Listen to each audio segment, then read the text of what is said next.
नमस्कार। होप मैंने जो अभी तक आप लोगों को पढ़ाया है वो आप सभी पढ़ के आए होंगे। और आज की जैसा मैंने लास्ट वीडियो में बोला था कि मैं जो है कुछ आंसर राइटिंग की प्रैक्टिस कराऊंगा, बट मेरा अभी मुझे ऐसा लग रहा है कि पहले मैं थोड़े पोर्शन कंप्लीट कर लूं, क्योंकि क्या है कि एग्जाम अगर आपको अगले साल देना है तो एटलीस्ट कुछ 3-4 सब्जेक्ट कंप्लीट हो गए रहे। तो इसके लिए पहले थोड़ा फटाफट अपने पोर्शन को जो है वो कंप्लीट कर लेते, फिर धीरे धीरे आंसर राइटिंग प्रैक्टिस करते रहेंगे। और जो हमारा इंपॉर्टेंट टॉपिक है आज हम लोग वही पढ़ने वाले हैं। इसमें एग्जाम में बहुत सारे क्वेश्चंस आते हैं और बहुत ही इंपॉर्टेंट टॉपिक है। तो आज हम लोग पढ़ने वाले हैं मौलिक अधिकार।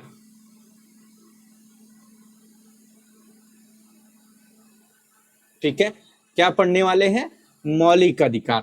तो चलिए कमेंट करके बताइए। सॉरी, बहुत ये ऊपर लिख दिया मैंने, शायद आप लोगों को ना दिखाई दे। तो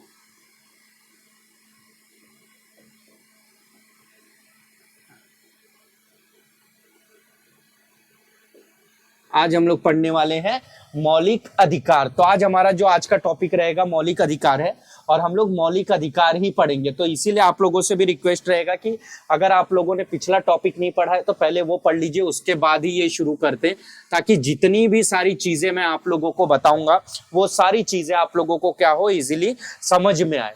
तो सबसे पहले मौलिक अधिकार को जानने से पहले हम लोग एक कंफ्यूजन दूर कर लेते हैं, क्योंकि एग्जाम में आगे आने वाले क्वेश्चंस में और बहुत जगह पे ये वर्ड बार बार आएंगे। तो अगर ये वर्ड कहीं भी आएंगे तो आपको ये चीजें पता रहनी चाहिए कि हम लोग किस चीजों की बात कर रहे हैं। तो पहली चीज ये है, मौलिक अधिकार को ही क्या बोला जाता है? मूल अधिकार। ठीक है, तो कहीं भी अगर मूल अधिकार के बारे में पूछता है तो आप क्या समझेंगे कि ये किसके बारे में बात कर रहा है? ये बात कर रहा है मौलिक अधिकार के बारे में ही। मौलिक अधिकार को भी क्या बोला जाता है? Fundamental rights. Fundamental rights. ठीक है, तो कभी भी अगर पूछा गया कि मौलिक अधिकार क्या है, मौलिक अधिकार मतलब मूल अधिकार ही है। मूल अधिकार या फंडामेंटल राइट, कोई भी अगर वर्ड पूछता है तो ये सारे वर्ड क्या है? एक ही है। तो इसीलिए आपको क्या है, कंफ्यूज नहीं होना है। साथ ही साथ एक वर्ड आता है मानव अधिकार। ठीक है, या मानवाधिकार। मानवाधिकार, इसी को जोड़ दीजिए हटा के। ठीक है, मानव अधिकार। तो मानव अधिकार जो है वो मूल अधिकारों से बिल्कुल भिन्न होते हैं। कभी भी अगर पूछा गया मानव अधिकार, तो मानव अधिकार को आपको क्या है, मौलिक अधिकार नहीं समझना है। मैं इसके लिए क्लियर कर रहा हूं क्योंकि बहुत लोग गलती कर देते हैं। मानव अधिकार से रिलेटेड क्वेश्चन रहता है और उसको मौलिक अधिकार समझ बैठते हैं, या बहुत लोग क्या करते हैं, मौलिक अधिकार को ही मानव अधिकार समझ लेते हैं। तो ये कंफ्यूजन नहीं रखना है। अब बात करते हैं कि मानव अधिकार होता क्या है। मानव अधिकार के मतलब होता है जो आपको जन्म से ही प्राप्त होता है, और ये अधिकार जो होता है ये राज्य या संघीय लेवल पे नहीं रहता, ये पूरे विश्व लेवल पे रहता है। जैसे अगर कोई बच्चा पैदा हुआ, ठीक है, वो सांस ले रहा है, उसको कुछ भी माँ फीडिंग कर रही है, ये सब क्या है, उसके मानव अधिकार है। यानी उसके जन्म के साथ ही जो अधिकार उसको प्राप्त हो जाते हैं। ठीक है, तो इसके लिए कोई कानून नहीं बनाने की आवश्यकता होती है। आपने देखा है बहुत सारे आयोग है, मानवाधिकार आयोग जो है, वो मानवाधिकार आयोग यही काम कराता है, मतलब यही मानव की रक्षा कराता है नागरिकों की, कि उनको जो मानव अधिकार होने चाहिए एटलीस्ट वो बाधित ना हो। जैसे किसी व्यक्ति को अगर कोई पुलिस गिरफ्तार कर लेती है और उसको खाना पीना देना बंद कर दे, उसको बहुत सारी प्रताड़ना दे, तो ये मानवाधिकार है, मानव अधिकार के खिलाफ है। तो इसके खिलाफ क्या हो सकता है, जो केस किया जा सकता है। परंतु इसका ही सब मूल अधिकार में आता है जो सुरक्षित है। तो हम लोग मूल अधिकार को पढ़ेंगे। ठीक है, और मानव अधिकार जो होता है वो राज्य को बाधित नहीं करता है। अगर राज्य चाहे, इन्हीं मानव अधिकार के ही सहारे उसने बहुत सारे मूल अधिकार बनाए हैं जो अभी हम लोग पढ़ेंगे। और भी बहुत सारे मानव अधिकार है जिसपे राज्य की मर्जी, चाहे उसको मूल अधिकार बनाए या ना बनाए, निदेशक तत्वों में शामिल करे या ना करे, ये राज्य पे डिपेंड करता है, परंतु कोई उसे बाधित नहीं कर सकता। तो हमेशा याद रखना, मूल अधिकार जो है वो फुल्ली डिफरेंट है किससे? मौलिक अधिकार से। तो चलिए हम लोग अपना टॉपिक शुरू करते हैं। ठीक है, तो आज हम लोग पढ़ने वाले हैं मौलिक अधिकार। मौलिक अधिकार जिसको मूल अधिकार भी कहा जाता है।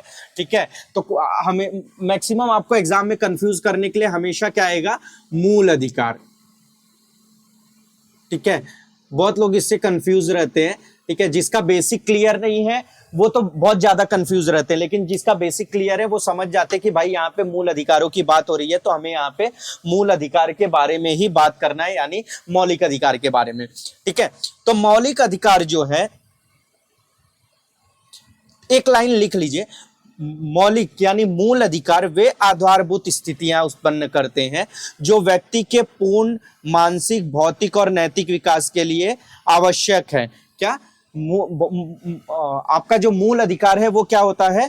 अब किसी भी व्यक्ति के पूर्ण रूप से, मानसिक रूप से, भौतिक रूप से उसके विकास होने के लिए, यानी पूरी तरह से विकास करने के लिए एक व्यक्ति को, एक नागरिक को जो जो अधिकार की आवश्यकता होती है, उन सभी अधिकारों को क्या बोला जाता है?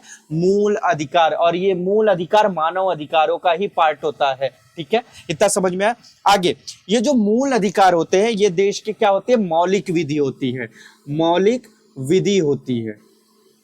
ठीक है, ये क्या होती है? मौलिक विधि यानी फंडामेंटल राइट्स। ये क्या होते हैं? Fundamental law.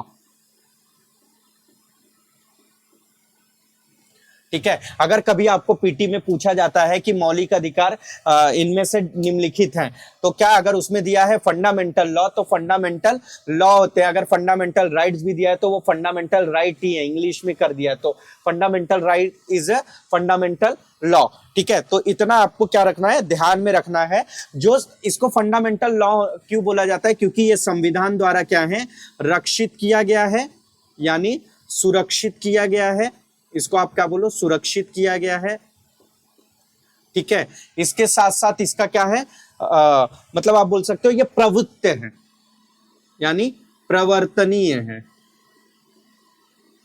ठीक है, यानी ये जो फंडामेंटल राइट है ये क्या है? प्रवर्तनीय है, साथ ही साथ ये लॉ के द्वारा, संविधान के द्वारा सुरक्षित रखा गया है। यानी अगर इन मौलिक अधिकारों का, मूल अधिकारों का कोई भी सरकार, कोई भी व्यक्ति या कोई भी हो, चाहे वो संविधान के अगेंस्ट कोई भी अगर काम करके आपके अधिकारों का हनन करता है, तो आप क्या कर सकते हो? इसको न्यायालय से प्रवर्तनीय करा सकते हो। ठीक है, इसके साथ ही साथ ये पॉइंट आप लिख लो चाहिए तो मूल अधिकार देश की मौलिक विधि है जो संविधान द्वारा रक्षित और प्रवृत्त है। ठीक है, प्रवृत्त है या प्रवर्तनीय है। यदि कोई विधायिका, विधायिका से आशय क्या है? विधायिका मैंने आपको बताया था कि कोई भी विधायिका, चाहे वो संघीय लेवल पे हो या प्रांतीय लेवल पे। संघीय लेवल पे हमने दो बात किया था, लोकसभा और राज्यसभा, और प्रांतीय लेवल पे भी दो बात किया था हमने, विधानसभा और विधान परिषद। चाहे वो राज्य लेवल हो चाहे संघ लेवल हो, कोई भी विधायिका अगर कोई भी कानून बनाती है जिससे मौलिक अधिकारों का अगर हनन होता है, तो व्यक्ति क्या कर सकता है? व्यक्ति संविधान के द्वारा न्यायालय के जरिए क्या कर सकता है? उनको शून्य घोषित करा सकता है। यानी अगर कोई भी कानून मौलिक अधिकारों का अगर हनन करते हैं तो वो क्या हो जाते हैं? उसी वक्त से शून्य हो जाते हैं, जीरो हो जाते हैं। शून्य यानी जीरो होने का मतलब है कि वो कानून अवैध हो जाएंगे। इतना समझ में आया कि अगर तीन चीजें पूछ लीजिए जाए मौलिक अधिकारों के बारे में, तो आप क्या बोलोगे? ये मौलिक विधि है, ये सुरक्षित और प्रवर्तनीय है, तथा कोई भी सरकार, कोई भी विधायिका मौलिक अधिकारों के अगेंस्ट में अगर कानून बनाती है तो उसी वक्त से वो शून्य हो जाते हैं। ठीक है, इसके बाद नेक्स्ट, अगर किसी भी सरकार को मौलिक अधिकारों के अगेंस्ट में कोई कानून बनाना है तो उन्हें पहले क्या करना पड़ेगा? संविधान संशोधन। ठीक है, संविधान संशोधन के जरिए वो क्या कर सकते हैं? कोई भी मौलिक अधिकारों के अगेंस्ट कानून बना सकते हैं। ठीक है, सेम इसी चीज हुआ था 44वें संविधान संशोधन में। ठीक है, 44वें संविधान संशोधन में जो संपत्ति का अधिकार था, जो संपत्ति का अधिकार था उसे क्या कर दिया गया? मूल अधिकार से निकाल दिया गया। यानी 1978 जो 44वां संविधान संशोधन था, पहले एक संपत्ति का अधिकार क्या था? वो मूल अधिकार था, मौलिक अधिकार था। बाद में उसे निकाल दिया गया, परंतु उसे निकालने के लिए क्या किया गया? संविधान को संशोधित किया गया। तो किसी भी मौलिक अधिकार को, मूल अधिकार को निकालने या ऐड करने के लिए आपको क्या करना पड़ेगा? संविधान संशोधन करना पड़ता है। ठीक है, और ये जो संविधान संशोधन होता है, मौलिक अधिकारों का संविधान संशोधन करने के लिए आपको संविधान यानी विधानसभा में अगर आप उसको कर रहे हो तो मैंने पहले ही आपको पढ़ाया था। यहाँ पे कौन सा बहुमत लगेगा? चलिए बताइए कौन से बहुमत प्रकार। ले लीजिए, मैं आपको ऑप्शन दे रहा हूं, बताइए ये कौन सा बहुमत होता है? 2/3 बहुमत कौन सा बहुमत होता है?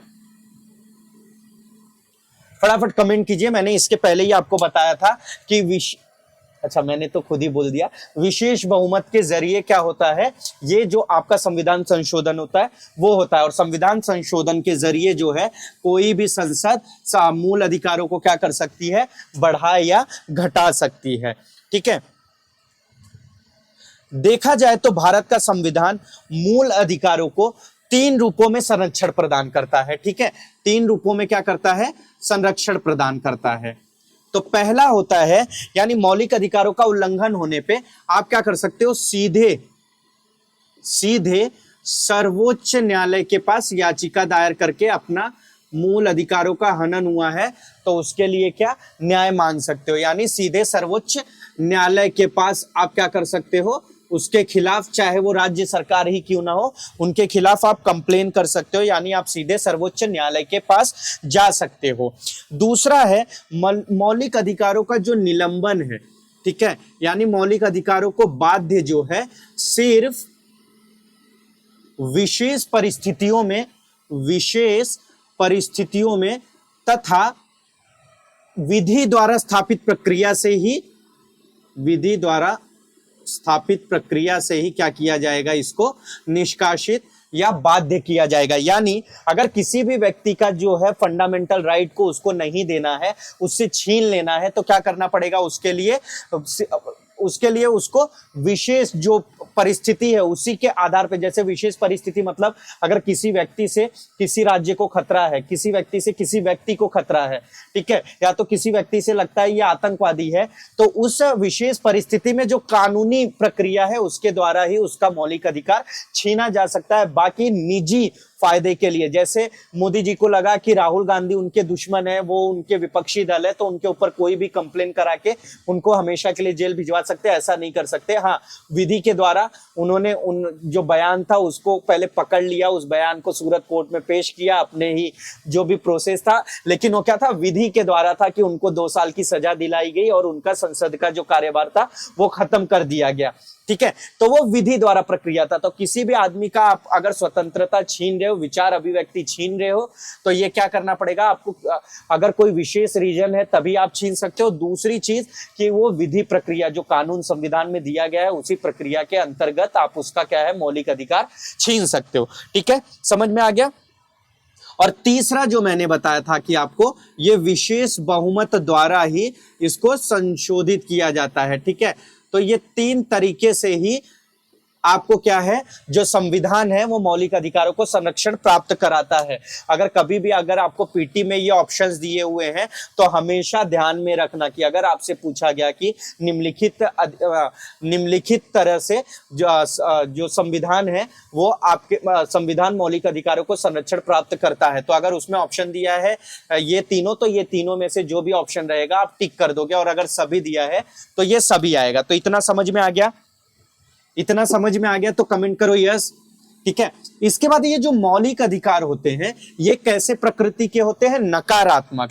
कभी भी अगर पूछा जाए मौलिक अधिकारों की प्रकृति क्या होती है, प्रकृति से आशय क्या है कि इसका स्वभाव कैसा है, तो मौलिक अधिकारों का स्वभाव कैसा है, नकारात्मक, यानी स्वभाव स्वरूप जो भी बोलना है ये कैसा है, नकारात्मक। नकारात्मक से आशय क्या है, निषेधात्मक।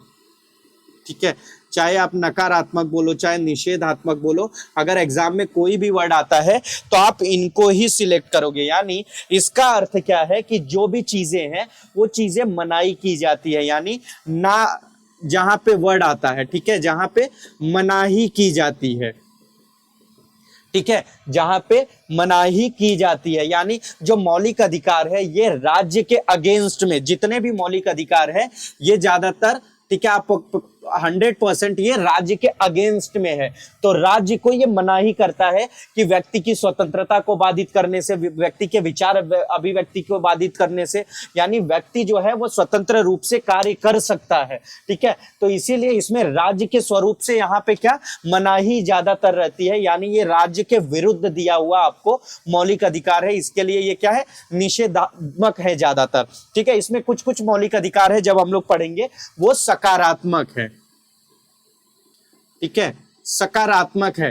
परंतु, किंतु, लेकिन, मगर, बट, ये आपको याद ध्यान में रखना है कि अगर पीटी में पूछा जाता है कि मौलिक अधिकारों की प्रकृति निम्नलिखित है, अगर उसमें नकारात्मक दिया है तो आपका पहला प्रायोरिटी नकारात्मक होगा, और ए और बी करके अगर नकारात्मक ए और सकारात्मक बी तथा उत्तर में दिया है ए और बी दोनों, तो आपको ए और बी दोनों सिलेक्ट करना है। ठीक है, तो ये ध्यान में रखना है, इसलिए मैंने दोनों चीजें बताई। इसकी विशेष प्रकृति क्या है, नकारात्मक है, लेकिन कुछ कुछ इसका स्वभाव जो है वो सकारात्मक भी है, जब अभी हम लोग मौलिक अधिकार पढ़ने लगेंगे।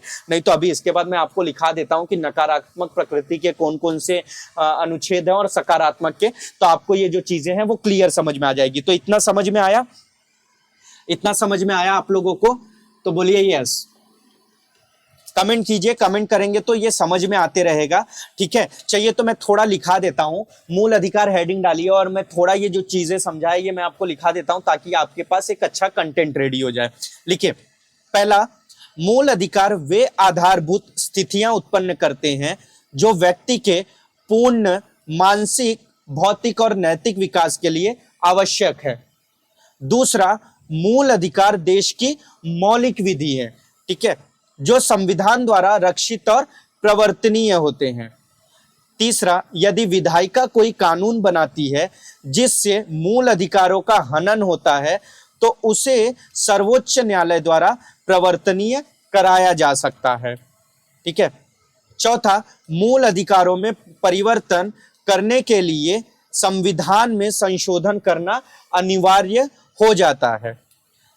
पांचवा, देखा जाए तो भारत का संविधान मौलिक अधिकारों को 3 रूपों में संरक्षण प्रदान करता है। पहला, मौलिक अधिकारों का उल्लंघन होने पे व्यक्ति सीधे सर्वोच्च न्यायालय के पास जा सकता है। दूसरा, मौलिक अधिकारों का निलंबन केवल विशेष परिस्थितियों और विधि द्वारा स्थापित प्रक्रिया से ही किया जा सकता है। तीसरा, मौलिक अधिकारों में संशोधन सदैव विशेष बहुमत ब्रैकेट में 2/3 बहुमत लिख दीजिए ताकि आपको समझ में आ जाए, से ही किया जाता है। ठीक है, फिर ये 5 में 3 लिख लिया। अब छठा लिखिए, मौलिक अधिकारों की प्रकृति नकारात्मक, मौलिक अधिकारों की प्रकृति विशेषतः नकारात्मक है तथा कुछ सकारात्मक भी हैं। मुख्यतः यानी विशेषता क्या है, ये नकारात्मक है। ठीक है, नेक्स्ट लिखिए, मूल अधिकारों का हनन होने पर सर्वोच्च न्यायालय द्वारा रीट भी जारी किया जाता है। ठीक है, अगर कभी रीट से रिलेटेड क्वेश्चन आए तो ये किसमें आप लिख सकते हो, सर्वोच्च और उच्च न्यायालय दोनों होते हैं, दोनों रीट जारी कर सकते हैं, लेकिन मौलिक अधिकारों में जो रीट की बात है वो रीट सिर्फ सर्वोच्च अधिकालय को ही अधिकार दिए गए हैं। ठीक है, तो सर्वोच्च अधिकालय क्या जारी कर सकता है, रीट जारी कर सकता है। ये रीट हम लोग लास्ट में पढ़ेंगे, जब मौलिक अधिकार खत्म होने आएगा तब ये रीट क्या होता है हम रीट को भी समझेंगे। ठीक है, इतना आपने लिख लिया। चलिए आगे बढ़ते हैं। अच्छा, संपत्ति वाला भी लिख लीजिए। संविधान निर्माण के समय, ठीक है, संविधान निर्माण के समय इसमें 7 मूल अधिकार थे, परंतु 44वें संविधान संशोधन 1978 के द्वारा अनुच्छेद 31 संपत्ति के अधिकार को हटा दिया गया, जिसके कारण अब कुल 6 मौलिक अधिकार बचे हैं तथा संपत्ति के अधिकार को नए अनुच्छेद 301 के तहत कानूनी अधिकार बना दिया गया। तो यानी जब संविधान हमारा बना था तो टोटल कुल कितने मौलिक अधिकार थे? अगर पूछा जाए कि संविधान निर्माण के समय कुल डैश मौलिक अधिकार थे तो आपको वहां पे लिखना है 7 मौलिक अधिकार थे। अगर वहां पे पूछ रहा है संविधान निर्माण के समय, या तो कभी आपसे एग्जाम में ऐसे भी घुमा के पूछ सकता है कि 1978 में ये संविधान संशोधन के जरिए लागू हुआ। अगर एग्जाम में पूछ लिया 1978 के पहले, ठीक है, या समझ लो पूछ लिया 1970 में संविधान में डैश मौलिक अधिकार थे, तो आप कितना लिखोगे? 7। ठीक है, लेकिन वापस से वही क्वेश्चन है कि आपको जो है एग्जाम में फंसाया जाएगा। एग्जाम में एकदम इजी क्वेश्चन आते हैं लेकिन उसको घुमा के आते हैं। अब इसी क्वेश्चन को पूछ सकता है कि 1980 में संविधान में डैश मौलिक अधिकार थे। अब आप सोचोगे यार कितने मौलिक अधिकार थे, आपको कंफ्यूज कर रहा है, तो आपको एक ही तर्क याद रखना है, 44वां संविधान संशोधन, ठीक है, 1978 के पहले 7 थे, बाद में 6 हो गए, यानी वर्तमान स्थिति में कितने हैं मौलिक अधिकार? अगर वर्तमान स्थिति के पूछता है तो 6 मौलिक अधिकार हैं, ठीक है। कितने मौलिक अधिकार हैं? 6 मौलिक अधिकार है। इसमें जो 7वां मौलिक अधिकार था वो 31, ठीक है, संपत्ति का अधिकार था। क्या था? संपत्ति का अधिकार।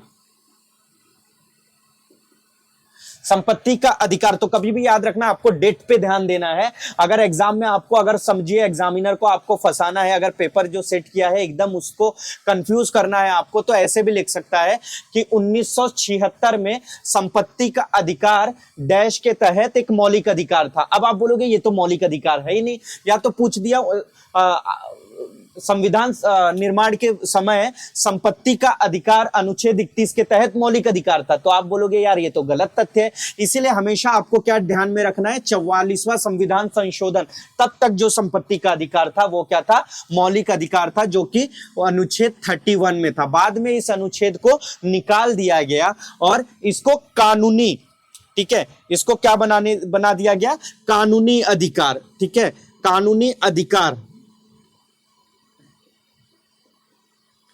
कानूनी अधिकार बना दिया गया, यानी इसको बाद में किस में डाल दिया गया? 300A, ठीक है। ये कानूनी अधिकार जो है ये कानून द्वारा बनाया गया, यानी विधायिका द्वारा बनाया गया, इसीलिए कानूनी अधिकार भी बोला जाता है। तथा ये संवैधानिक अधिकार भी था, यानी अब ये संवैधानिक अधिकार क्या होता है ये भी मैं आपको बता दूं, ठीक है। एक चीज मैं आपका कंफ्यूजन दूर कर देता हूं, अगर कभी भी आपको एग्जाम में पूछता है कि संपत्ति का अधिकार इनमें से निम्नलिखित है, अगर उसमें दोनों ऑप्शन दिया है कानूनी अधिकार और संवैधानिक अधिकार, तो प्रायोरिटी आप कानूनी चूज करोगे। क्यों? क्योंकि ये कानून के द्वारा ये अधिकार दिया गया है। देखिए एक चीज आपको ध्यान में रखना है, ये जो है किसके द्वारा ये अधिकार दिया गया था? कानून के द्वारा, ठीक है, कानून के द्वारा। परंतु अगर उसमें संवैधानिक अधिकार भी दिया गया है तो यहां पे आपको क्या चूज करना पड़ेगा? संवैधानिक भी। समझ में आ रहा है आपको मैं क्या चीजें बोल रहा हूं? ये दोनों ऑप्शन देगा। अगर संवैधानिक अधिकार नहीं दिया है, ठीक है, या तो चलिए कंफ्यूजन मत रखिए, मैं आपको एकदम क्लियर कट समझा देता हूं, तभी आप समझ जाएंगे। रुकिए, मैं ये पूरा आपको चार्ट के माध्यम से समझाता हूं, तब आपको समझ में आ जाएगा। अब जो नागरिकों को अधिकार दिए गए हैं वो देख लेते हैं, किस कौन कौन से प्रकार के अधिकार हैं, ठीक है। ऐसा चार्ट बना के रखिए तो आपको ये बहुत हेल्पफुल होगा। पहला है मौलिक अधिकार, ठीक है। दूसरा है आपका संवैधानिक अधिकार, संवैधानिक अधिकार। देखिए ये जो मैं बनाते चल रहा हूं ये आप भी लिखते चलिए, क्योंकि ये मैं सिर्फ देखने के लिए नहीं बना रहा हूं, ठीक है। तीसरा है कानूनी अधिकार, कानूनी अधिकार, ठीक है। और अगर चौथा बात करोगे मानव अधिकार, तो एक व्यक्ति, एक नागरिक को 4 प्रकार के अधिकार होते हैं। जो कैदी होते हैं उनके पास भी मानव अधिकार होते हैं। अभी आप बोलोगे ये मानव अधिकार तो किसी को नहीं प्राप्त होता, जब अभी ज्यादा पढ़ लोगे तो ये मानव अधिकार की व्याख्या इसके लिए किया गया है कि जो मुजरिम है जिसको फांसी की भी सजा दे दी गई है, उसकी फांसी की सजा जब दी जाएगी तब दी जाएगी, परंतु उसको सांस लेने की स्वतंत्रता है, वो सांस ले सकता है, उसको खाना पाना करने की स्वतंत्रता है, यानी ये क्या है, उसकी गरिमा को नहीं छीना जा रहा है, यानी वो मानव है तो मानव गरिमा रहेगा उसका, ठीक है, मानव गरिमा उसका रहेगा, यानी पूरी तरह से नहीं छीना जाएगा, तो वो क्या हो गया, मानव अधिकार हो गया। और स्वतंत्र नागरिक को तो जन्म से ही उसको मानवाधिकार प्राप्त होते हैं, ठीक है। अभी जो कानूनी अधिकार होता है, ये कानूनी अधिकार कौन सा होता है, जो ऐसे अधिकार जो विधायिका द्वारा बनाए जाते हैं, ठीक है, विधायिका यानी कानून द्वारा, ठीक है। विधायिका हो गया आपके राष्ट्रपति द्वारा, ठीक है, राज्यपाल द्वारा, ऐसे अगर ये कोई भी अधिकार देते हैं, ठीक है, तो ये क्या हो जाता है, आपका कानूनी अधिकार कहलाता है। संवैधानिक अधिकार वो अधिकार होते हैं, पहले आप मौलिक अधिकार समझ जाइए फिर आप संवैधानिक अधिकार समझ जाएंगे। संवैधानिक अधिकार वो अधिकार होते हैं जो संविधान में उल्लेखित हैं, ठीक है, यानी जिनका भी संविधान में उल्लेख किया गया है वो सारे अधिकार क्या हैं, संवैधानिक अधिकार हैं। और मौलिक अधिकार वे अधिकार हैं जो संविधान के भाग 3, ठीक है, जो संविधान के भाग 3 में अनुच्छेद 12 से 35 के बीच में जो भी दिए गए हैं वो सारे अधिकार क्या हैं, मौलिक अधिकार हैं। यानी यहां पे आप समझ गए होंगे, अगर मौलिक अधिकारों की बात आती है तो मौलिक अधिकारों से तात्पर्य क्या है, वे अधिकार जो भारतीय संविधान में भाग 3 में अनुच्छेद 12 से 35 में दिए गए हैं, इतना आपको ध्यान में रहेगा। वो वे सारे क्या हैं, मौलिक अधिकार हैं।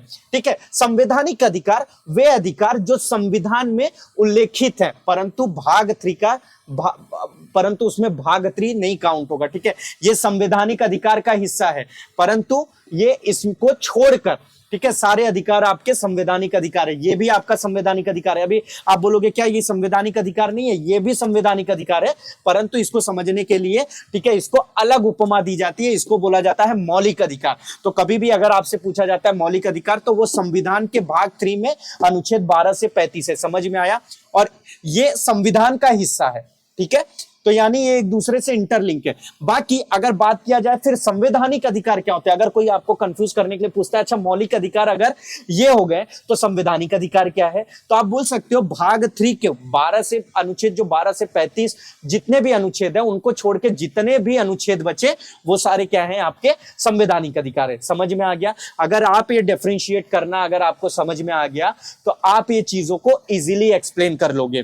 ठीक है, तो जैसे मैंने अभी आपको बता रहा था संपत्ति का अधिकार, तो जो 300A है वो क्या हो गया, आपका संवैधानिक अधिकार हो गया, क्योंकि इसको आर्टिकल बना के किसके अंडर में डाल दिया गया, संविधान के अंदर में डाल दिया गया। तो यहां आप देख रहे हो ये भाग 3 का अब हिस्सा नहीं रह गया, ये पहले भाग 3 का हिस्सा था जब ये अनुच्छेद 31 था, लेकिन जब इस अनुच्छेद 31 को हटा दिया गया तो इसको कानूनी अधिकार दे दिया गया। तो आपको एग्जाम में कंफ्यूज भी कर सकता है कि जो 30A है संपत्ति का अधिकार कानूनी अधिकार भी है।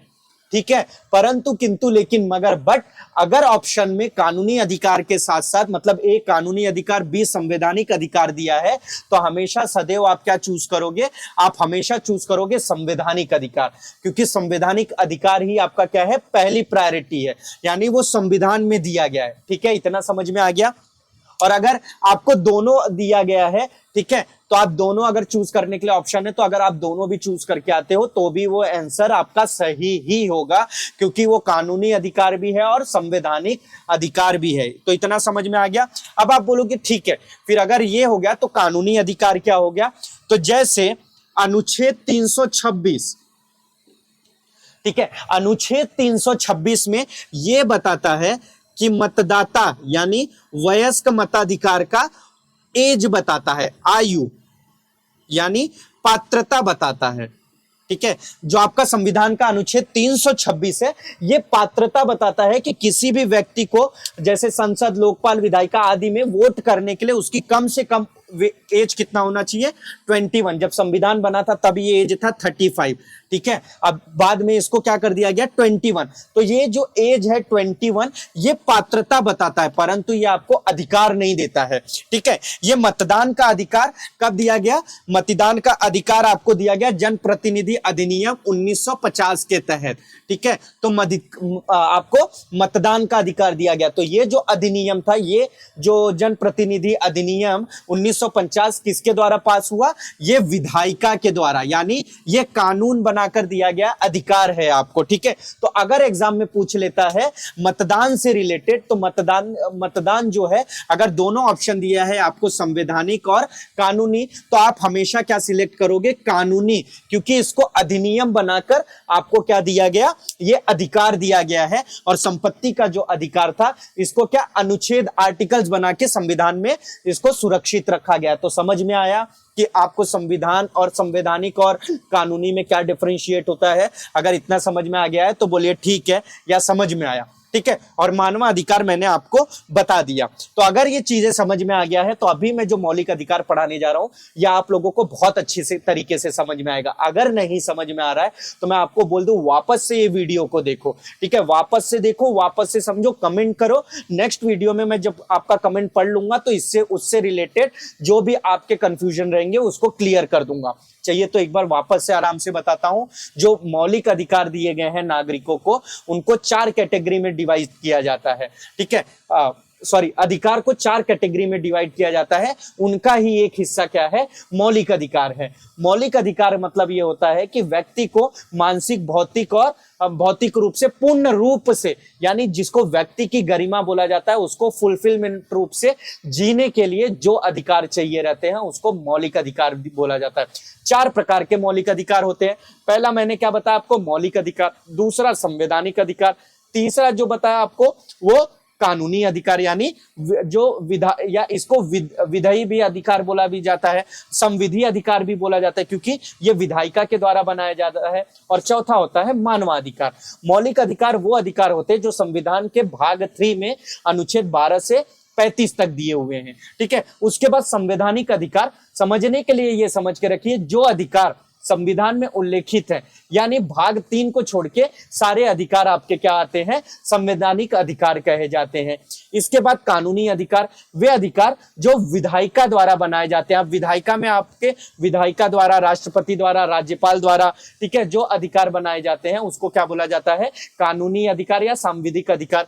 इसके बाद मानव अधिकार, जो व्यक्ति को जन्म से ही प्राप्त रहते हैं उस अधिकार को क्या बोला जाता है, मानव अधिकार, ठीक है, जैसे खान पान, सांस लेने की स्वतंत्रता इत्यादि।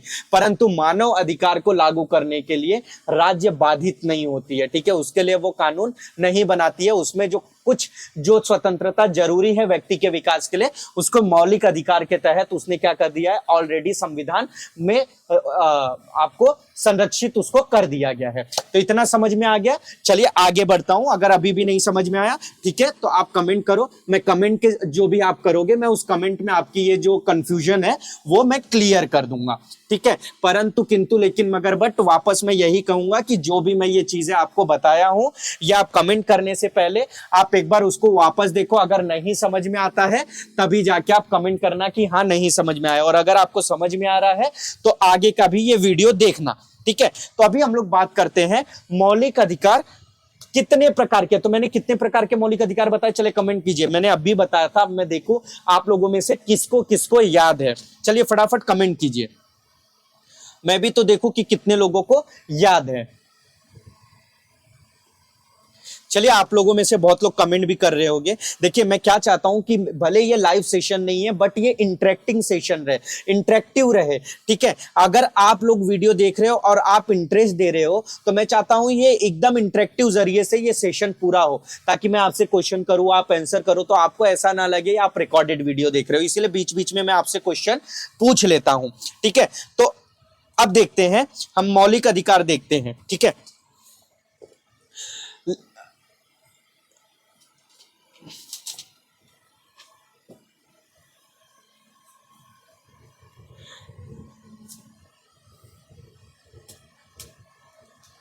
तो हेडिंग लिख लीजिए, हेडिंग तो आपने पहले से ही लिखा है, मौलिक अधिकार। तो मौलिक अधिकार मैंने कितने प्रकार के बताया आपको, 6 प्रकार के हैं, ठीक है। हमारे संविधान में 6 मौलिक अधिकारों का उल्लेख किया गया है। तो हम लोग 1 बाय 1 देखते हैं, और ये 1 बाय 1 जो है आपको याद करना मैंडेटरी है। मैं इसके पहले बोल रहा था हर चीजें समझ के करिए, लेकिन ये जो मौलिक अधिकार है, इनका जो आर्टिकल्स है, इनका जो अनुच्छेद है, ये आपको याद भी करना मैंडेटरी है। अगर आप ये भूल गए तो एग्जाम में समझो आपके 20 to 30% मार्क्स आपके गए, क्योंकि बहुत क्वेश्चन बनते हैं मेंस में भी, प्री में भी, इंटरव्यू में भी, हर जगह आपको इससे रिलेटेड क्वेश्चन पूछे जा सकते हैं। इसीलिए बहुत इंपॉर्टेंट है। तो इसीलिए ये सारे अनुच्छेद आपको क्या है, याद रखना मैंडेटरी है। अभी तक मैंने आपको कुछ भी याद करने के लिए नहीं बोला, समझने के लिए। बट जितने भी मैं आर्टिकल्स बताऊंगा आगे आने वाले भी भाग 4 में, और जो ये अभी भी बता रहा हूं, ये सब आपको याद करने मैंडेटरी है, ठीक है। तो पहला अधिकार क्या दिया हुआ है, समता का अधिकार, ठीक है, समता का अधिकार।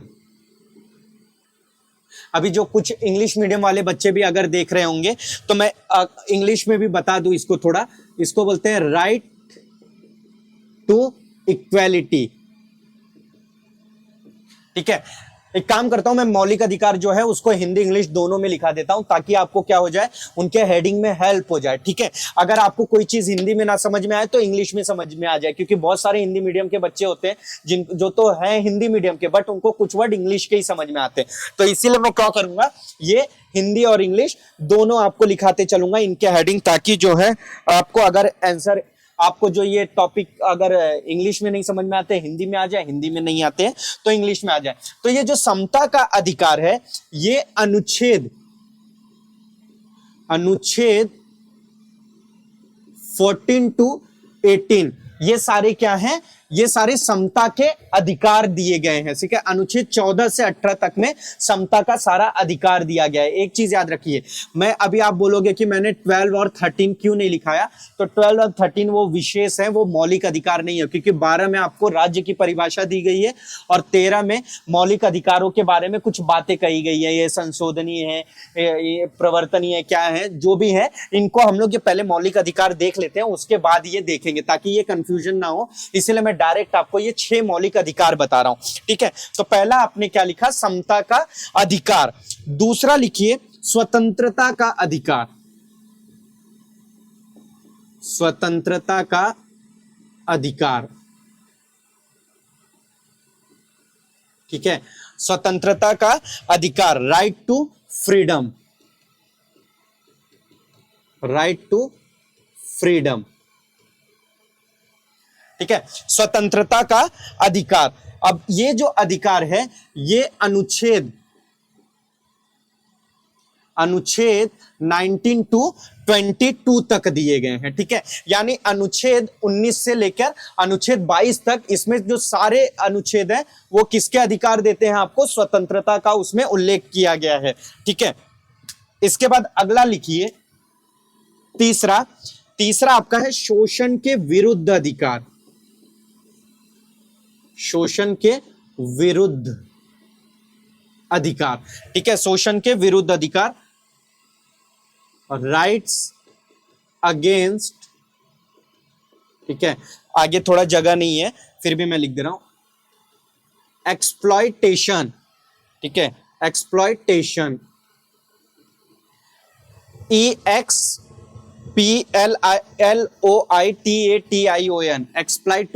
एक्सप्लॉयटेशन।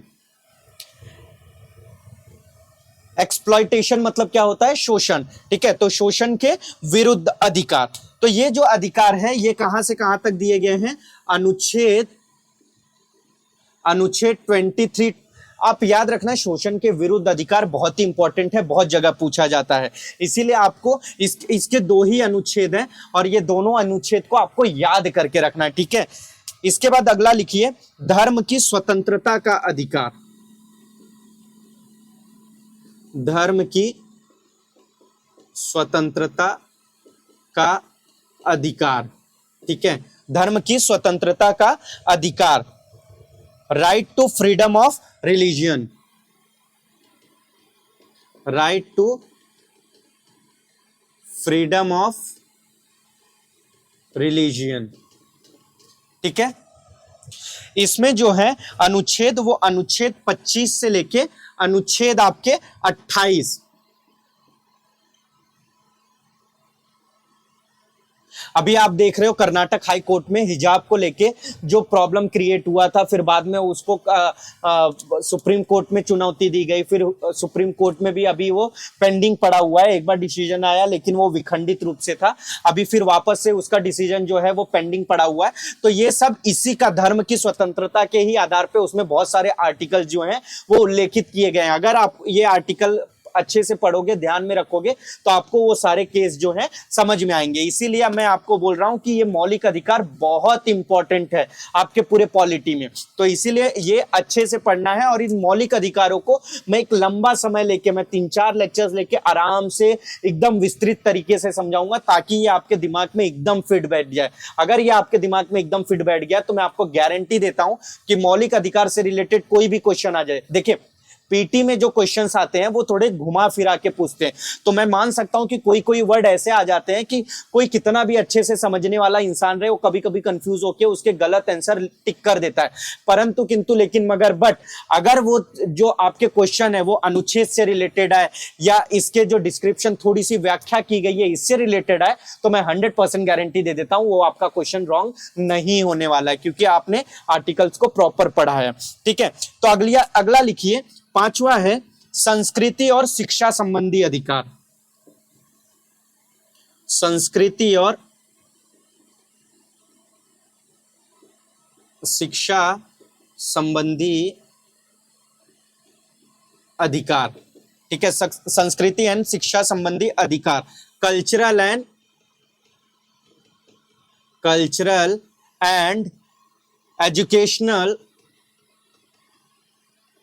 Educational right. ठीक है, एजुकेशनल राइट, ये कहां से कहां तक है? ये अनुच्छेद 29 टू 30 ये शिक्षा का अधिकार है। देखिए ये जो है ना, ये एक चीज ध्यान में रखना है आपको, यहां शिक्षा संबंधी अधिकार दिया गया है और हाल ही में यानी 2002, ये नोट करके रखना, ये बहुत इंपॉर्टेंट है। या आपसे पीटी में कंफ्यूजन के लिए पूछा जा सकता है। आपका किधर गया? 2002 में, ठीक है, 2002 में जो शिक्षा का अधिकार था, ठीक है, शिक्षा का अधिकार जो था वो मौलिक अधिकार में जोड़ा गया। तो आप कंफ्यूज हो जाओगे कि यार मौलिक अधिकार में जोड़ा गया तो इसका मतलब संस्कृति और शिक्षा में जोड़ा गया रहेगा। नहीं, वो शिक्षा का अधिकार किस में जोड़ा गया? स्वतंत्रता के अधिकार में। ठीक है, किस में जोड़ा गया? स्वतंत्रता के ही अधिकार में। ये जो 21 है यहाँ बीच में 19 टू 22, ये 21 ए करके स्वतंत्रता के अधिकार में ही शिक्षा का अधिकार जोड़ा गया है। तो आपको कंफ्यूज नहीं होना है।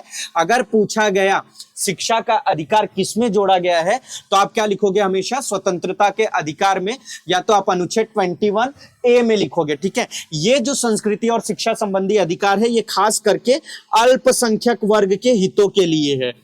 ठीक है, अल्पसंख्यक वर्ग के हितों के लिए है, तो इसीलिए ये कंफ्यूज नहीं होना है। ये जो शिक्षा का अधिकार है ये प्रायः खास करके मुख्यतः किसके लिए है? अल्पसंख्यक वर्ग के लिए। इसीलिए ये कंफ्यूजन मैं आपको यहीं पे क्लियर कर दे रहा हूं। आप जहां भी लिख रहे हो वहां पे ब्रैकेट में ये चीज आप नोट कर लो कि जो शिक्षा का अधिकार है वो किस में जोड़ा गया था? स्वतंत्रता के अधिकार में 21 ए के तहत। ठीक है, और जो ये आपका ये 5वां जो संस्कृति और शिक्षा संबंधी अधिकार है ये अल्पसंख्यक वर्ग के हितों के लिए, ये जो इसमें शिक्षा का अधिकार है वो दिया गया है। तो ताकि आप कंफ्यूज ना रहो, क्योंकि पीटी में बहुत लोग ये कंफ्यूज हो जाते हैं कि वो शिक्षा के अधिकार को किधर काउंट कर लेंगे, वो 5वें संस्कृति और शिक्षा में।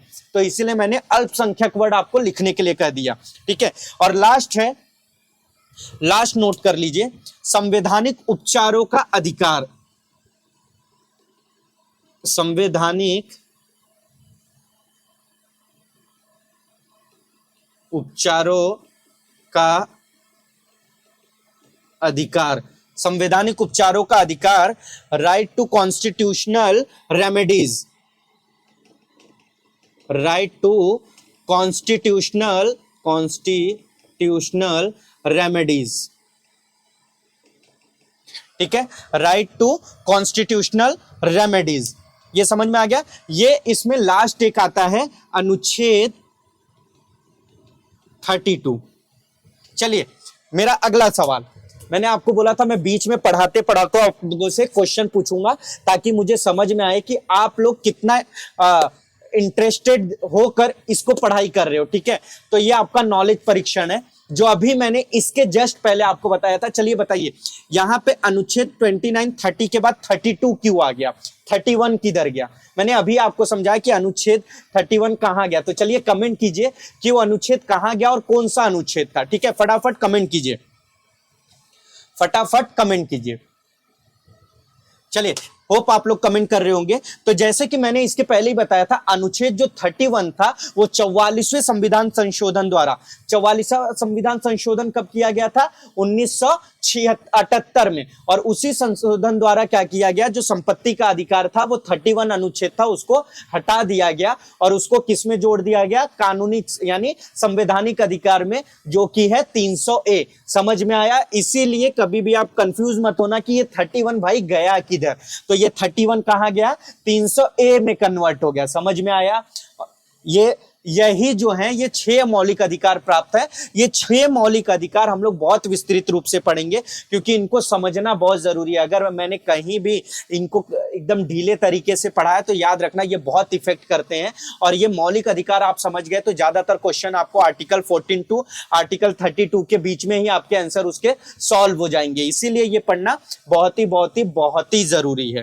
ठीक है, तो चलिए, मौलिक अधिकार मैंने कितने प्रकार के बताया? 6 प्रकार के बताया। 7वां प्रकार कौन था? अनुच्छेद 31, जो कि आपका संपत्ति का अधिकार था। ठीक है, बाद में बचे कितने? 6 मौलिक अधिकार। तो वर्तमान में कितने अधिकार है? 6 मौलिक अधिकार। समता का अधिकार जो अनुच्छेद 14 से 18 तक है। स्वतंत्रता का अधिकार जो अनुच्छेद 19 टू 22 है। शोषण के विरुद्ध अधिकार जो अनुच्छेद 23 टू 24 है। धर्म की स्वतंत्रता का अधिकार जो अनुच्छेद 25 टू 28 है। संस्कृति और शिक्षा संबंधी अधिकार जो कि शिक्षा अल्पसंख्यक हितों के लिए है, वो अनुच्छेद 29 टू 30 है। और संवैधानिक उपचारों का अधिकार जो कि अनुच्छेद 32 में उल्लेखित है। इतना समझ में आ गया? इतना समझ में आ गया तो बोलिए ओके।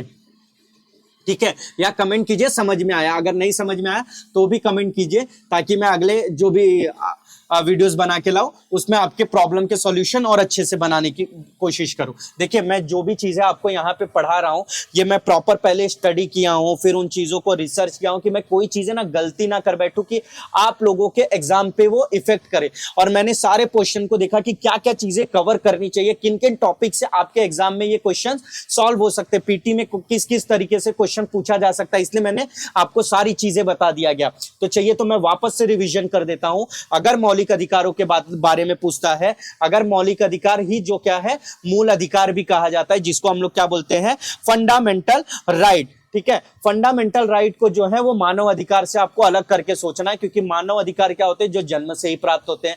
और मौलिक अधिकार जो क्या है? किसी व्यक्ति के विकास के लिए, मानसिक विकास, भौतिक विकास आदि के विकास के लिए जिन अधिकारों की आवश्यकता पड़ती है उनको हम लोग क्या बोलते हैं? मौलिक अधिकार बोलते हैं। ठीक है, ये मौलिक अधिकार आपको समझ में आ गया। मौलिक अधिकार जो है वो संशोधनीय है, परंतु उसको संशोधित करने के लिए यानी उसमें फेरबदल या परिवर्तन करने के लिए पहले संविधान को संशोधित करना पड़ेगा। समझ में आ गया? इसके बाद मौलिक अधिकार जो है वो प्रवर्तनीय है, यानी मौलिक अधिकार जो है अगर कोई भी सरकार, कोई भी, चाहे वो राष्ट्रपति क्यों ना हो, मौलिक अधिकारों का अगर हनन करता है तो आप सीधे किसके पास जा सकते हो? सर्वोच्च न्यायालय के पास। दूसरा समझ में आया। तीसरा, मौलिक अधिकारों को विशेष परिस्थिति में ही किसी से छीना जा सकता है, यानी अगर किसी ने कोई एकदम बुरा क्राइम कर दिया हो, सघन अपराध कर दिया गया हो, तो उस परिस्थिति में उससे छीना जा सकता है, परंतु कानूनी प्रक्रिया के द्वारा, विधि की प्रक्रिया द्वारा। यानी ऐसा नहीं है कोई भी मनमाने तरीके से किसी का भी जो अधिकार, मौलिक अधिकार है, उसको छीन ले। ठीक है, इतना समझ में आया। इसके साथ ही साथ मौलिक अधिकार जो है वो नकारात्मक प्रकृति का है। नकारात्मक प्रकृति के मतलब से क्या समझ में आता है कि उसमें ज्यादातर चीजों की मनाही की गई है, परंतु कुछ कुछ मौलिक अधिकार जो है वो सकारात्मक प्रकृति के भी हैं।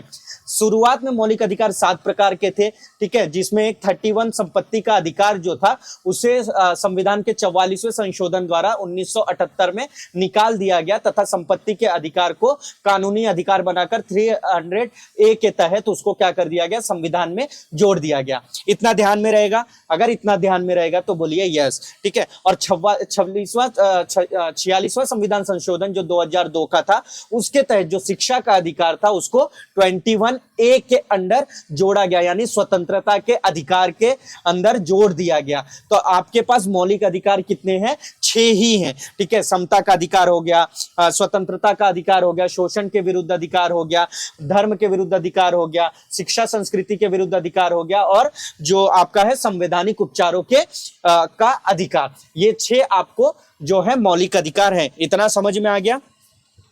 इतना समझ में आ गया तो चलिए लिख लीजिए नेक्स्ट टॉपिक।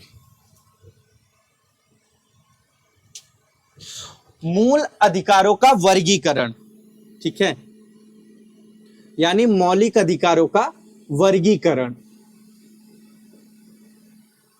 मौलिक अधिकारों का वर्गीकरण। नेक्स्ट टॉपिक लिखिए, हेडिंग लिखिए, मौलिक अधिकारों का वर्गीकरण। ठीक है, तो बहुत तरीके से मौलिक अधिकारों का वर्गीकरण किया जाता है। तो हम लोग कौन कौन से मौलिक अधिकारों का जो वर्गीकरण है पढ़ेंगे तरीके से। पहला तो पढ़ेंगे अधिकारों के आधार पे, ठीक है, अधिकारों के आधार पे कि किसको किसको क्या अधिकार दिए गए हैं। दूसरा हम लोग देखेंगे प्रकृति के आधार पे, यानी स्वरूप के आधार पे, प्रकृति के आधार पर, ठीक है। और तीसरा देख लेंगे हम लोग विस्तार की दृष्टि से, विस्तार की दृष्टि से या राज्य बोल सकते हो, संघ के आधार पर, ठीक है। जो भी लिखना है आप लिख सकते हो, मैंने ये सारे आपको चीजें समझने के लिए लिखा दिया, जो चीजें समझ में आए। तो पहले चलिए हम लोग देख लेते हैं अधिकारों के आधार पर, यानी विदेशियों को कौन से अधिकार प्राप्त है और भारतीय नागरिकों को, यानी गैर नागरिकों को और नागरिकों को। तो सिर्फ भारतीय नागरिकों को प्राप्त अधिकार लिखिए, सिर्फ भारतीय नागरिकों को प्राप्त अधिकार, ठीक है। तो कौन कौन से अधिकार प्राप्त है, मैं अभी अनुच्छेद लिखा देता हूं आपको, ठीक है। और उसके बाद जो है मैं विस्तृत तरीके से वो सब चीजें समझाऊंगा कि कौन से अनुच्छेद में क्या है, कौन से आर्टिकल का मतलब क्या है। तो पहले आप अनुच्छेद लिख दीजिए। तो सिर्फ भारतीय नागरिकों को जो अधिकार प्राप्त है उसमें अनुच्छेद 15, 16 यानी 15, 16, 19, ठीक है, 29 और 30, ठीक है। ये 1, 2, 3, 4, 5, ये 5 अधिकार सिर्फ और सिर्फ भारतीय नागरिकों को प्राप्त है, यानी गैर नागरिकों को नहीं प्राप्त है। दूसरा लिखिए सब वे नागरिक, या आप लिख सकते हो भारत में रह रहे सभी व्यक्तियों को प्राप्त अधिकार, भारत में रह रहे सभी व्यक्तियों को, सभी व्यक्तियों को, ठीक है। सभी व्यक्तियों का मतलब क्या हो गया, इसमें विदेशी भी आ जाएंगे, यानी गैर नागरिक भी, विदेशी प्लस आपके भारतीय नागरिक, ठीक है। इसमें ये दोनों नागरिकों को प्राप्त अधिकार। अब लिखिए अनुच्छेद 14, 20, 21, 21A, ठीक है, 21A, 22, 23, 24, 25, 26, 27 एंड 28, ये जो सारे अधिकार हैं, यानी अधिकारों के आधार पे देखा जाए, व्यक्तियों के अधिकार पर देखा जाए, तो भारतीय जो नागरिक हैं उनको 5 प्रकार के अधिकार प्राप्त है, यानी 5 आर्टिकल जो हैं सिर्फ उन्हीं की ही रक्षा करता है, उन्हीं के अधिकारों की व्याख्या करता है। जो कौन सा है, अनुच्छेद 15, 16, 19, 29 और 30, ठीक है। तो ये 5 अधिकार के जो अनुच्छेद है ये सिर्फ भारतीयों को ही प्राप्त है, ये अधिकार सिर्फ भारतीयों को ही प्राप्त है। बाकी जो सभी नागरिक है, यानी भारत में जितने लोग रह रहे हैं, चाहे वो भारतीय नागरिक हो चाहे गैर भारतीय नागरिक हो, उनको अनुच्छेद 14, 20, 21, 21A, 22, 23, 24, 25, 26, 27, 28, इन सब के तहत क्या है, अधिकार प्राप्त है। तो ये समझ में आया, ये आप लोगों ने लिख लिया। तो नेक्स्ट लिखिए प्रकृति के आधार पर, नेक्स्ट हेडिंग डालिए प्रकृति के आधार पर। दूसरा लिखिए प्रकृति के आधार पर, ठीक है, प्रकृति के आधार पे। तो प्रकृति के आधार पे इसमें मैंने पहले ही आपको बताया, एक होता है नकारात्मक प्रकृति, यानी लिखिए नकारात्मक प्रकृति के आधार पर, और दूसरा लिखाया था मैंने सकारात्मक प्रकृति, ठीक है। यही जो चीजें हैं, यही चीजें आपको समझना बहुत जरूरी है, ठीक है। विशेषता कौन सा है, नकारात्मक है, ठीक है, उसमें कुछ चीजें जो है सकारात्मक भी हैं। तो पहले नकारात्मक लिख लीजिए, अनुच्छेद 15, अच्छा चलिए बताइए इसको क्या बोला जाता है, जो मैंने ब्रैकेट में लिखा है, मैंने पहले ही आपको बताया था कि इसको कैसे पढ़ते हैं, तो इसको कैसे पढ़ा जाएगा? चलिए फटाफट कमेंट कीजिए, इसको कैसे पढ़ा जाएगा? अनुच्छेद 15 आगे मैंने जो लिखा है उसको कैसे पढ़ा जाएगा? फटाफट कमेंट कीजिए। ओके, तो जैसे कि मैंने पहले ही आपको बताया था कि संविधान का वर्णन करते समय कैसे वर्णन करना है, ठीक है, भाग, अध्याय, अनुच्छेद, खंड, उपखंड। तो ये क्या है? ये खंड है, यानी अनुच्छेद 15 खंड 1, समझ में आया? तो ये जो ब्रैकेट में रहेगा उसको पढ़ते हैं खंड 1, ठीक है। तो अनुच्छेद 15 खंड 1, 16 खंड 2 ऐसे पढ़ेंगे, ठीक है। तो हमेशा आपको ये चीज ध्यान में रखना है। 18 खंड 1, ठीक है, 18 खंड 1, 20, 21, ठीक है, 20, 21, 22 खंड 1, 22 खंड 1, 27, 28 खंड 1, ठीक है। तो ये सारी जो अनुच्छेद हैं, ये सब जो अधिकार बताए गए हैं, मौलिक अधिकार, ये सब कौन से प्रकृति के हैं? नकारात्मक प्रकृति के हैं। अब सकारात्मक को भी नोट कर लीजिए। अनुच्छेद 19 खंड 1, 21 खंड ए, 25 खंड 1, 29, 30 और 32, ये सब क्या है? सकारात्मक प्रकृति के हैं। तो कभी भी अगर आपको एग्जाम में दे दिया गया कि अनुच्छेद XYZ ये डैश प्रकृति के हैं, तो अगर उसमें जो भी ऑप्शन दिया है और इसमें से जो भी अनुच्छेद दिया गया रहेगा उसको आप उसके प्रकृति के हिसाब से पहचान सकते हो। इसीलिए मैं ये नकारात्मक सकारात्मक भी बता दे रहा हूं, क्योंकि बहुत लोग, अगर आप देखोगे, बहुत सारे शिक्षक भी ये नहीं बताते कि नकारात्मक सकारात्मक प्रकृति है क्या, ठीक है। मैं इसको इसके लिए बता रहा हूं क्योंकि अगर पीटी में कहीं से भी क्वेश्चन आ जाए तो आप उसको क्या कर सको, आराम से सॉल्व कर सको। इसीलिए मैं बता दे रहा हूं कि इसकी प्रकृति भी कैसी होती है और उसमें कौन कौन से अनुच्छेद आते हैं, ठीक है। अब तीसरा लिखिए हम लोग, तीसरा ये लास्ट, ठीक है, विस्तार के आधार पर, विस्तार के आधार पर, ठीक है, विस्तार के आधार पर हम लोग देख लेते हैं। तो विस्तार के आधार पे होता है जो राज्य के विरुद्ध दिया गया रहे, राज्य के विरुद्ध अधिकार, प्राप्त अधिकार, राज्य के विरुद्ध प्राप्त अधिकार, और राज्य तथा निजी, निजी को आप क्या बोल सकते हो? प्राइवेट, ठीक है, प्राइवेट व्यक्ति के विरुद्ध प्राप्त अधिकार, ठीक है। अच्छा, राज्य का मतलब क्या होता है ये बताइए, कमेंट कीजिए। मैंने पहले ही बताया था कि राज्य का मतलब क्या होता है। अगर आप राज्य का मतलब अब मुझे फटाफट कमेंट करके बताइए तो ही आगे बढ़ूंगा। मैंने आपको पहले ही बताया था कि राज्य का मतलब क्या होता है, तो चलिए फटाफट कमेंट कीजिए, राज्य का मतलब क्या होता है? राज्य का मतलब क्या होता है? अगर आप लोगों ने पहला वीडियो देखा है, पहला लेक्चर देखा है, तो आप इजीली क्या कर लोगे? कमेंट कर लोगे। अगर आप लोगों ने पहला वीडियो नहीं देखा है तो उसके हिसाब से अगर कमेंट नहीं आ रहे तो इसका मतलब आप लोग बिना वीडियो देखे आप क्या कर रहे हो? स्किप करके डायरेक्ट मौलिक अधिकार पढ़ रहे हो। तो डायरेक्ट मौलिक अधिकार पढ़ रहे हो तो बहुत सारी चीजें ऐसी आएगी जो बाउंस जाएगी। तो इसीलिए मैं बता रहा हूं 1 by 1 लेक्चर अटेंड करो ताकि कोई भी चीजें आपकी ना छूटे, ठीक है। तो मैंने पहले ही बताया था कि यहां पे राज्य का मतलब क्या हो गया है? संघ, ठीक है। तो संघ में जितनी भी चीजें आती है प्रांतीय लेवल पे, यानी जो भी गवर्नमेंट के अधिकारी हुए, सरकार हुई, ठीक है, गवर्नमेंट के जो आप बोल सकते हो जो हॉस्पिटल्स हुए, बैंक्स हुई, सारी वित्तीय सेवाएं हुई, नौकरशाही हुए, यहाँ तक कि राष्ट्रपति, राज्यपाल, ये सब कुछ क्या है? एक राज्य है, ठीक है। ये कोई इंडिविजुअल व्यक्ति नहीं है, ये सब क्या है? राज्य है, राज्य का हिस्सा, इसीलिए इनको क्या बोला जाता है? राज्य बोला जाता है, ठीक है। तो अभी हम लोग राज्य की जो मैंने बताया आपको परिभाषा फिर से पढ़ेंगे। मौलिक अधिकार जो हम लोग पढ़ रहे हैं उसमें जो अनुच्छेद 12 है, 12 में हम लोग वापस से पढ़ेंगे।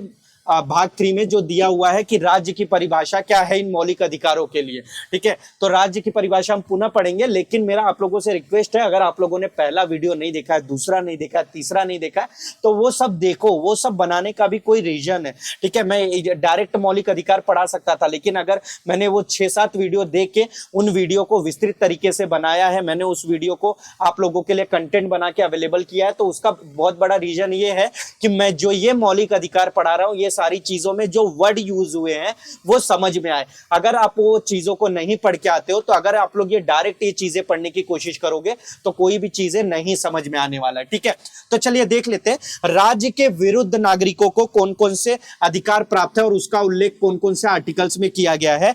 तो उसका राज्य की शक्ति को सीमित करना यानी राज्य के विरुद्ध प्राप्त अधिकार जो है वो article 14, article 16, article 18 sub clause 1, article 20 और आर्टिकल 22। यानी इंग्लिश में इसको क्या बोला जाता है, क्लॉज, और हिंदी में क्या बोला जाता है, खंड। तो कभी भी अगर बात किया जाए कि राज्य के विरुद्ध यानी राज्य की शक्ति को सीमित करने वाले कौन कौन से अधिकार हैं, तो आप बोल सकते हो अनुच्छेद 14, 16, 18 खंड 1, 20, 22 में उल्लेखित ये सारे अधिकार क्या हैं, राज्य के विरुद्ध नागरिकों को प्राप्त अधिकार हैं। इतना ध्यान में रहेगा तो कमेंट कीजिए यस, और ये सब लिखते चलिए। ठीक है, ये सब बहुत इंपॉर्टेंट है। अगर ये सब चीजों को याद कर लिया, आप याद रखो लाइफ में अगर आपने प्रस्तावना, मौलिक अधिकार, नीति निदेशक तत्व, ये 3 चीजों को याद कर लिया, पढ़ लिया, तो पॉलिटी में कहीं से भी क्वेश्चन आ जाए, याद रखिए इनसे, इन टॉपिक से रिलेटेड आपके बहुत सारे क्वेश्चन सॉल्व हो जाएंगे। बाद में आगे हम लोग कार्यपालिका पढ़ेंगे तो वो सब चैप्टर्स अलग है, परंतु ये सारे चैप्टर्स बहुत इंपॉर्टेंट है। ठीक है, अब राज्य तथा प्राइवेट व्यक्ति के विरुद्ध क्या क्या अधिकार प्राप्त है या उनकी अधिकारों को सीमित करने के लिए आपको क्या क्या अधिकार प्राप्त है नागरिकों को, उनके भी अनुच्छेद लिख लीजिए। तो अनुच्छेद 15 क्लॉज 2 यानी अनुच्छेद 15 खंड 2, 17, 18 खंड 3, 18 क्लॉज 4 एंड 23, 24। ठीक है, यानी अनुच्छेद 15 खंड 2, 17, 18 खंड 3, 18 खंड 4, 23, 24। यानी अगर देखा जाए इंग्लिश में तो आर्टिकल 15 क्लॉज 2, 17, 18 क्लॉज 3, 18 क्लॉज 4, 23, 24। तो ये सारे आर्टिकल्स क्या हैं, आपके एग्जाम में तो नहीं पूछे जाएंगे, परंतु किंतु लेकिन मगर बट वही है कि पीटी में कहीं से भी पूछा जा सकता है। अगर आप पीटी की तैयारी प्रॉपर करना चाहते हो, अगर मेंस का एग्जाम आप देना चाहते हो तो पहले पीटी क्लियर करना पड़ेगा। पीटी क्लियर करने के लिए ये सारे तथ्य पढ़ने पड़ेंगे, और इन सारे तथ्यों को पढ़ने के लिए ये नंबर्स में है, तो इन नंबर को याद भी करना पड़ता है, साथ ही साथ समझना पड़ता है। समझाने की जिम्मेदारी तो मेरी है, मैं एक तौर पे याद भी करा दूंगा, परंतु किंतु लेकिन मगर बट वही क्वेश्चन है, अगर आप इन चीजों को समझोगे नहीं, जो पहले की चीजें मैंने आपको बताया है, अगर वो नहीं समझते हो तो ये कोई भी चीजें आपको याद ना होने वाली, ना समझने वाली है। इसीलिए सारी चीजों को आप समझते चलो, याद करते चलो। मैं 100% गारंटी देता हूं, अगर आप चीजों को लिख रहे हो, समझ रहे हो, याद कर रहे हो, तो आपको वो चीजें समझ में आ जाएगी, क्योंकि ये तीनों चीजें करना पड़ेगा। अगर तीनों में से सिर्फ एक चीजें कर रहे हो कि वीडियो देख के छोड़ दे रहे हो, तो ना आपको समझ में आएगा, ना याद रखने वाले हो आप, और ये सारी चीजें भूल जाओगे। ठीक है, तो आज के लिए बस इतना ही इस लेक्चर में, क्योंकि अगर मैं अभी पूरा मौलिक अधिकारों को डिस्क्रिप्टिव पढ़ाने जाऊंगा तो ये काफी लंबा हो जाएगा। बस ये थोड़ी सी इन चीजों से रिलेटेड तथ्य मैं समझा देता हूं, ताकि जो है कल का जो मैं लेक्चर चालू करूं उसमें बाकी भी चीजें जो आपकी क्लियर रहे। पहला, ठीक है, मूल अधिकार आत्यंतिक है कि नहीं है। ठीक है, आपसे ये पूछा जा सकता है आत्यंतिक है या नहीं है मूल अधिकार। ठीक है, मूल अधिकार आत्यंतिक है या नहीं है, तो मूल अधिकार आत्यंतिक नहीं है। ठीक है, युक्ति युक्त तरीके से इस पर सीमाएं लगाई जा सकती है। आत्यंतिक का मतलब क्या होता है, अगर आपसे एग्जाम में ये डिफिकल्ट वर्ड दे दिया गया हिंदी का, तो मैं तो बोलता हूं 99% लोग क्या करेंगे, पेपर को छोड़ के आ जाएंगे। इसीलिए मैं इस क्वेश्चन को बताने के लिए जो सबसे डिफिकल्ट वर्ड है, जो नहीं समझ में आता, उसी वर्ड को मैं यहाँ पे सिलेक्ट करके लाया हूं। तो आत्यंतिक का मतलब होता है एब्सोल्यूट। ठीक है, एब्सोल्यूट का मतलब होता है पूर्ण, यानी 100%, यानी मौलिक अधिकार जो है वो पूरी तरह से दिए गए हैं या नहीं, तो उसका उत्तर है नहीं। क्यों? क्योंकि मौलिक अधिकारों को सीमित रखा गया है। यानी अमेरिका में इसी तरह मौलिक अधिकारों को क्या अनलिमिटेड दे दिया गया था। बाद में वहां की सरकार को फील होने लगा कि अगर किसी को भी मौलिक अधिकारों को अनलिमिटेड तरीके से देने लग जाओ तो उसका उपयोग गलत तरीके से भी होने लगता है। इसीलिए सरकार बाद में वहां पे मौलिक अधिकारों को सीमित करने लगी। परंतु किंतु लेकिन मगर बट अमेरिका की प्रॉब्लम यही थी कि वहां का जो संविधान था उसको मॉडिफाई करना बहुत जटिल है, यानी उसको सही करना प्रवर्तित करना बहुत प्रॉब्लमेटिक था, इसीलिए उनको बहुत समस्याओं का सामना करना पड़ा। इसीलिए जब डॉक्टर बाबा साहेब आम्बेडकर और बाकी जो संविधान निर्माता थे, तो जब भारतीय संविधान बना रहे थे, जब भारतीय संविधान का निर्माण कर रहे थे, तो उन्होंने अमेरिका का भी अध्ययन किया, ब्रिटेन का भी अध्ययन किया। ब्रिटेन में तो कोई लिखित संविधान था नहीं, लिखित नहीं होने की वजह से वहां की सरकार जब चाहती थी अब मौलिक अधिकारों को अपनी तरीके से दबा देती थी एकदम, यानी सारे अधिकार छीन लेती थी। और जब अमेरिका का संविधान देखा गया तो अमेरिका के संविधान में क्या था, जो मौलिक अधिकार था वो असीमित दे दिया गया था, जिसकी वजह से जो जनता थी वो कभी कभी मनमाने ढंग से व्यवहार करती थी। तो संविधान के जो निर्माता थे, जो डॉक्टर बाबा साहेब आम्बेडकर थे, जो उनकी समिति थी, उनको लगा कि अगर हम लोग भी असीमित कर देंगे या अलिखित कर देंगे मौलिक अधिकारों को, तो आगे जाके हमें बहुत प्रॉब्लम होने वाली है। इन प्रॉब्लमों से बचने के लिए उन्होंने क्या किया, हमारे संविधान का जो मौलिक अधिकार उसमें उल्लेखित है उसको क्या किया, सीमित किया। परंतु किंतु लेकिन मगर बट वापस से वही आपको ध्यान में रखना है कि वो जो सीमित किया गया है वो सीमित युक्ति युक्त तर्क से होना चाहिए, यानी उस पे युक्ति युक्त निर्बंधन लगाना चाहिए, यानी जो भी उस पे बाध्य लगा रहे हैं, जो बंधन लगा रहे हैं, वो बंधन युक्ति युक्त तरीका होना चाहिए। इसका मतलब है कि अगर व्यक्ति कोई सघन अपराध करता है, अगर व्यक्ति कोई गलत काम करता है, या अगर व्यक्ति कोई मौलिक अधिकारों का दुरुपयोग करता है, तो उस केस में विधि द्वारा स्थापित प्रक्रिया यानी कानूनी तरीके से, यानी लॉ के द्वारा ही आप क्या कर सकते हो, उसके मूल अधिकारों को छीन सकते हो। अगर पूरा समाज ही मूल अधिकारों का दुरुपयोग कर रहा है तो संविधान संशोधन के द्वारा आप क्या कर सकते हो, मूल अधिकारों को निकाल सकते हो या उसमें परिवर्तन कर सकते हो। ठीक है, अगर समझो अब तो संसद को यह पावर दे दिया गया। अब आप बोलोगे कि संसद जब भी चाहे, जिसकी सरकार होगी वो मनमाने ढंग से इसमें परिवर्तन कर सकता है। अगर वो मुस्लिम विरोधी सरकार है, हिंदूवादी सरकार है, तो अपने मन से संविधान में परिवर्तन कर देगी। अगर मुस्लिमवादी सरकार है, हिंदू विरोधी है, तो वो अपने मन से परिवर्तन कर देगी। लेकिन याद रखो, संविधान में इतनी पावर है कि लोग कितना भी चाह ले वो एक तरफा डिसीजन नहीं ले सकते, क्योंकि ये जो मौलिक अधिकार है इसको क्या बनाया गया है, परिवर्तनीय बनाया गया है। तो परिवर्तनीय बनाने की वजह से जो न्यायालय है इसको क्या कर सकता है, पुनरावलोकन कर सकता है, यानी रिव्यू कर सकता है। संसद जो भी कानून बनाएगी, आखिरी जो शक्ति दी गई है वो किसको दी गई है, न्यायालय को दी गई है। यानी सर्वोच्च न्यायालय जब अगर उसको लगा कि ये कानून जो है मौलिक अधिकारों का हनन कर रहा है, तो उस पर पुनरावलोकन करके उस संसद के कानून को क्या कर देगी, जीरो कर देगी। उस जो संसद का अधिनियम रहेगा उसको नगण्य, जीरो के बराबर करके उसको अवैध घोषित कर देगी। तो इतना आपको ध्यान में रहेगा तो यस बोलिए, नहीं ध्यान में रहेगा तो कमेंट कीजिए क्या नहीं समझ में आया, ताकि मैं आगे जब भी कोई भी वीडियो लेकर आऊं तो उसमें आपका जो कंफ्यूजन है उसको दूर कर सकूं। देखो, मैंने इन चीजों को, एक ही वर्ड को मैंने एकदम डिस्क्रिप्टिव आपको समझाया। ये समझाने का रीजन सिर्फ इतना है कि जो ये एक वर्ड है आपको पीटी में कहीं से भी घुमा के आ जाए, कहीं से भी कुछ भी कंफ्यूजन आ जाए, ये आप उसका आंसर दे पाओ। अगर इंटरव्यू में अगर आपको कहीं कंफ्यूजन कर दिया गया कि क्यों अपना जो मौलिक अधिकार है वो सीमित है, तो आप उसका जवाब दे पाओ। ये असीमित क्यों नहीं है उसका आप जवाब दे पाओ। लेकिन जवाब देने के लिए आपको सिर्फ चीजों को याद करने से नहीं मतलब है, आपको उन चीजों को समझना पड़ेगा। वो चीजें क्यों हैं, इनको उनका पूरा इतिहास पढ़ना पड़ेगा। इन चीजों को समझने के लिए तो आपको समझना है, और मैं समझा रहा हूं, आपको लिखना है, समझना है और उसको रिविजन करते चलना है। तो होप मैंने जो भी आपको इतना समझाया आपको समझ में आ गया होगा। अगर नहीं समझ में आ रहा है या पिछला जो भी मैंने वीडियो बताया अगर आपने नहीं देखा है तो उन वीडियो को देखो। और आगे इसके बाद मैंने आज जो 6 मौलिक अधिकार बताए, मैं 1 बाय 1 एक अनुच्छेद को लेके उसको डिस्क्रिप्टिव तरीके से समझाते चलूंगा। उससे रिलेटेड क्या क्या क्वेश्चन आ सकते हैं या क्या क्या क्वेश्चन बनते हैं वो भी मैं बताते चलूंगा। बस मेरी शर्त एक ही है कि आप सारे वीडियोस को अच्छे से देखो और अपने पॉइंट के हिसाब से नोट करते चलो। तो चलिए बाय बाय, मिलते हैं कल एक न्यू लेक्चर में। और सब कुछ चीजें पढ़ के आना कल, क्योंकि मैं लेक्चर स्टार्ट करने से पहले आपसे जो है कुछ पीटी के क्वेश्चन पूछूंगा जो मैंने आज चीजें पढ़ाई हैं उनसे रिलेटेड। तो जो लोग कमेंट देंगे तो वो समझ में आ जाएगा कि वो लोग वीडियो देख रहे हैं, जो नहीं कमेंट करेंगे तो वो मतलब इसका मतलब नहीं देख रहे हैं। ठीक है, तो चलिए।